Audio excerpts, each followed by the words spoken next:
tayong nagbabalik sa teleturuan. Basahin ninyong muli ang mga ipapakita ko sa inyong mga pangungusap. Hanapin ninyong muli ang mga salitang naglalarawan. Mainit sa lungsod, malamig sa kabukiran. Malinis ang aking damit, ngunit marumi ang aking sapatos. Tatsulok ang pagkakahiwa ng pizza. Bilog naman ang ensaymada. Matamis ang tsokolate.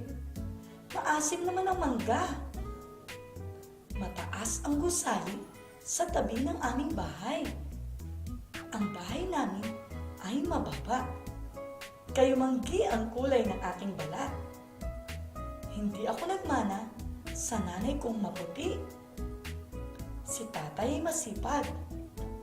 Mapagmahal naman ang aking nanay. Nakita ba ninyo ang mga salitang naglalarawan sa pangungusap? Subukan ko nga. Ibigay nga ninyong isa-isa.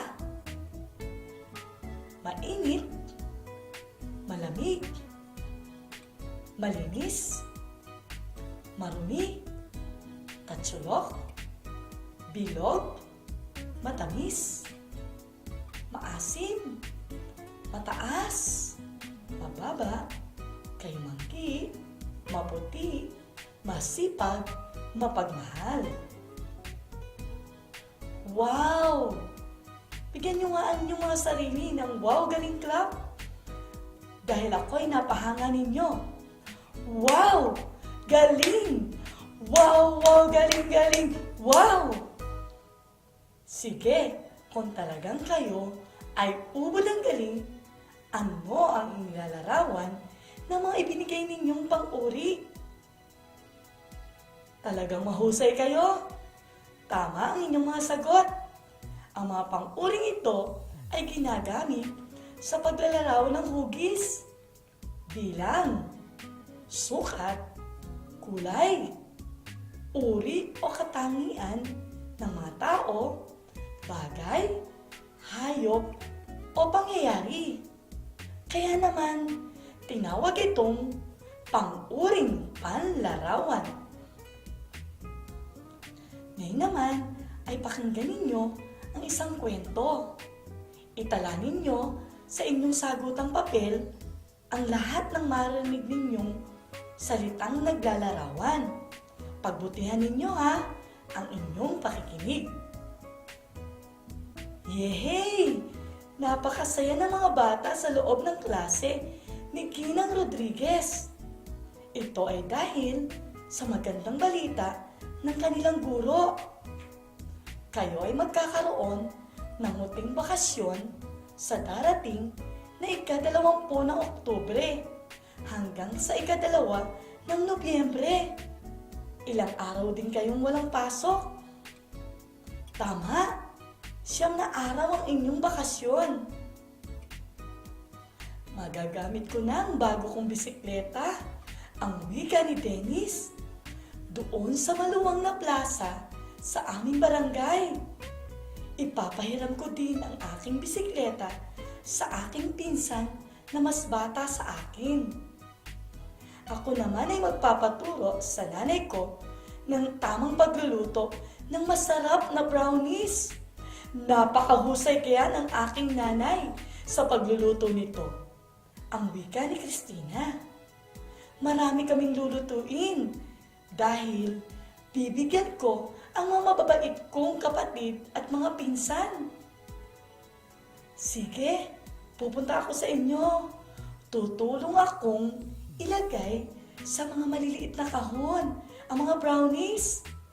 Balutin natin ang mga kahon na makukulay na pangbalot. Pula, rosas at dilaw na mga pambalot upang maging makulay ang wika ni Maricar. Aba, isali niyo ako. Marunong kaya akong gumawa ng mga kahong hugis bilog, parisukat at parihaba, ang wika ni Louie. Maraming salamat sa inyong dalawa, ang wika ni Christina.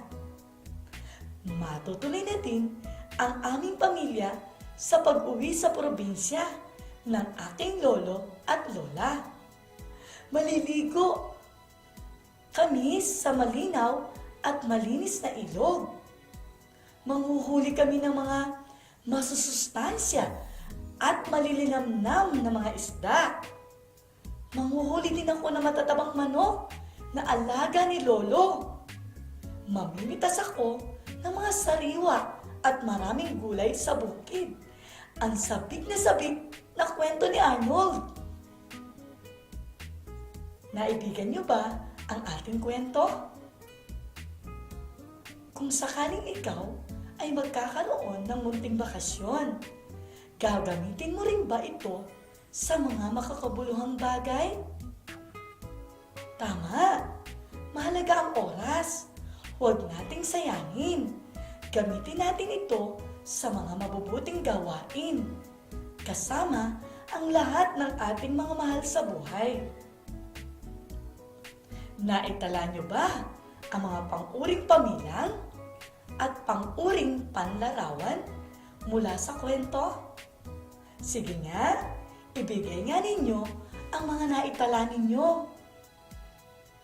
Napakasaya, maganda, munti, siyam, bago, mas bata, maluwang, masarap, napakahusay, marami, mababait, maliliit, pula, rosas, dilaw, bilog, parisukat, parihaba, dalawa, lahat, malinis, malinaw, masustansya, malinamnam, mataba, marami.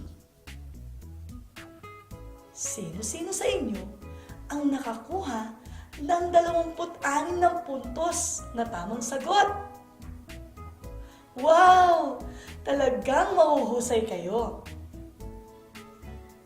Tandaan, ang mga pangungusap ay madaling maunawaan kung gagamitan natin ng wastong salitang paglalarawan.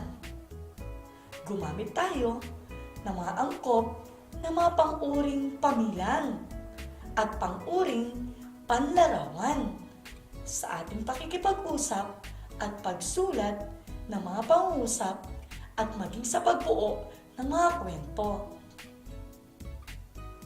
Naway, muli po akong nakapagbahagi sa inyo na isa na namang dagdag kaalaman dito sa DepEd Hour, Teleturuan.